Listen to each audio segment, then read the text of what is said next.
Hey, welcome back to the print house, guys. This kind of is a specific video I'm doing for a group of people, and I just wanted to do a thorough setup in how I set up my LX610 with 2-inch label die cut um, circles, 2-inch circles. So right off the bat, I loaded the media. I loaded it. I got this guide as close as I can without it squishing, and it doesn't bind up on there. And then before I did anything on the computer, guys, what I did was I just lined this up, and then I printed some, not printed, I did some feed cuts to get the cut right on the perf. And then I moved this just enough out or back to get it lined up on the perf cut here. Okay. That's how I did it. We might not have to do this because there's a setting on the print hub that I noticed that also does line up for that. So maybe the next time I do this, I'll have to check that. So, but anyways, I lined it up in the back there. I did a cut. You could see if it cuts it. So you could see it's here. Usually, you know what, I'm gonna tell you something I noticed. I wasn't gonna talk about this yet. The first prints, the first couple are off when you start a print. I'll explain that in a second here. All right, so I did that. I fed it in. I adjusted this adjustment on this back here. I forgot what it's called, but it's an alignment adjustment. Hit feed, got close to that. Okay, and then what I did was I went to the print hub, and then I just I printed some test prints. I printed these test circles, 2-inch. That's a 1.9 circle. Okay, so it's inside the 2-inch circle. And then under the print alignment tab in your print hub, for me, I had to move left and right and up and down as you see there. And you can do a test alignment and that'll help you. But to be honest with you, I did that, but I didn't really think I needed to. So what I did was I printed where I was on here and I just nudged it around. What I did was I set a 2-inch page. Okay. You just set a 2-inch page in your print PT Create, either Pro or regular, doesn't matter. 2-inch 2-inch page. So I put my circle in the middle. It's 1.9, so it's right in the middle. And then I just printed, and then I kept moving this left to right or front and back, top and back, to get it lined up as close as I could. And then I kept running prints. Now, at first I was running 2 to 3 at a time, and I noticed it wasn't, I was like fighting, I was chasing back and forth.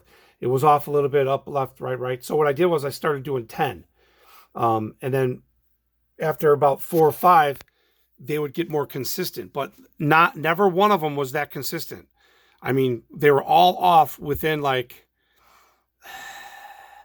0.03, maybe 0.04 of an inch.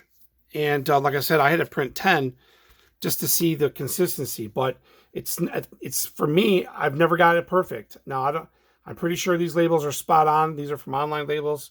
I've printed with these labels on my Epson. They print okay. So then after I did the prints, here, let me show you. So after I did these prints, this is the first one. Okay. So you can see how it's off on that first one, second one, third one. Now they start to get more consistent. Okay. They started to get more consistent. So then I went back, I saved my settings, saved my file. And then what I did was I turned the printer off and then I turned it back on and I didn't change anything, right? So then I turned it back on and I ran this test here and I only ran 5, but you can see starts off. Now, if it's going to be left and right too much, it's usually the first couple when it's starting off, but just check your alignment guide in the back. And then as I went down, they were getting more consistent again. So this was after the first test, getting everything lined up. I wasted maybe about 40 labels to get it lined up. But now that because I've never done the labels on here, the die cut labels. I think I told people in the group that I've never done 2-inch die cut labels on this printer yet. So now that I know what I would need to do, it would take me a lot less. So turning it off, turning it back on, loading the file, closing the program and the file, everything, and shutting it off, turn it back on, load the file back in the thing, and then I print it. I didn't make any changes. And here's what I got. First one messed up again, usually, and then it got more consistent again.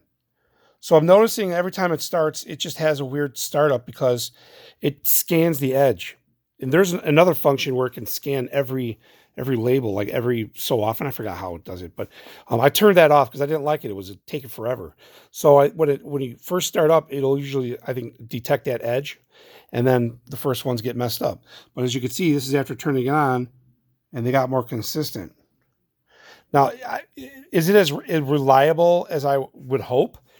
I'm going to say, for not full bleed, I would not feel comfortable full bleed unless I left the matrix on. If I left the matrix on and maybe did a reverse detection, because you can set it up to detect, the reflector on the back. I'd have to try that out one day, get reverse, but they just cost so much more. So that maybe that's the way to go. I don't know. If I stumble across getting those labels, we'll have to do another test. So yeah, every time we started out, it was wrong within a couple. It was way off. So, but as it kept going, it's smoothing down, as you can see. So, I turned it off, turned it back on. Like I said, no major changes. Again, that's how I set it up. Yours is going to be different, guys. Mine was just right there. Let me focus that. Yours is probably going to be different. You can see it's pretty snug in there. It's not binding up, but it's snug, but it's not binding it up. So that's how you want to set it up. And I'm gonna tell you guys about another situation I had. Okay, if you open up your printer like this and you slide this head back and forth, see how smooth it is? Well, last week I was having an issue where this wasn't really smooth. It was actually like maybe it felt dry, like it would bounce, like boo, boo, boo, boo, boo, boo, boo. So I literally couldn't just go like this smoothly. It was jumping. It was like dry. And there's no motor pulls this or nothing. The only way this moves is from the cutter head. The magnet sticks to the back, and then see what it does. That's what it does. It sticks to the ink head, and then it moves the ink head. So this has no control by itself. Anyways, I put a drop of oil right here, and it took about 24 hours before it worked its way in, and it's fine. So if you have that problem, a small drop of oil right on the end there, and then just feed it back and forth, lift it up a little bit, you'll feel there's play in there. So that was another issue I had. So anyways, that's it, guys. That's my my setup on these 2-inch labels. I think if you're not doing bleed, you're just doing standard labels without edged bleed, you'll be perfectly fine with labels. This tolerance here is what I expected. Not on the first 5, but like the others here. I mean, that's tolerable for me. I mean, I know this is not going to be full bleed, but that's the reason there's matrix on these, so you can do a full bleed on some of these labels. So that's my review. Not review. That's just my test on setting up 2-inch circle on the LX610. So thanks for watching, guys. Like, subscribe, hit that notification, and the link to the Facebook group is in below. And my screensaver just went on. So thanks for watching. Bye.